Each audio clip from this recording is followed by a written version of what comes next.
This is BBC News. Welcome if you're watching here in the UK or around the world. I'm Martine Croxall. Our top stories.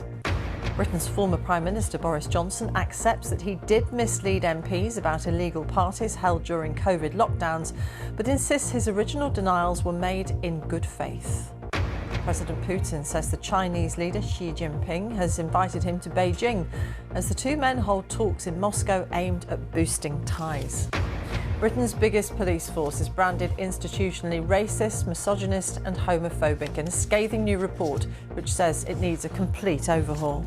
The culture, sadly, in the Met is all pervasive, and that the institutional racism, misogyny and homophobia is largely led by what their officers have said and what our own research has shown.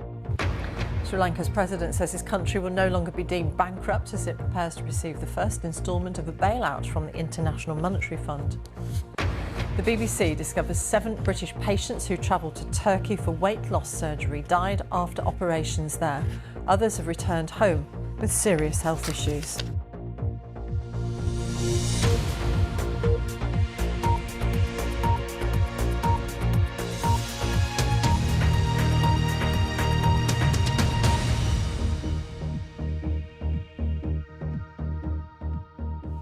Hello and welcome to BBC News. A 50-page dossier of evidence which the former British Prime Minister Boris Johnson believes will prove he didn't knowingly mislead Parliament over Partygate allegations has been published. In it, Mr Johnson accepts that he misled Parliament when he said COVID rules had been followed in Downing Street, but insists the statements were made in good faith.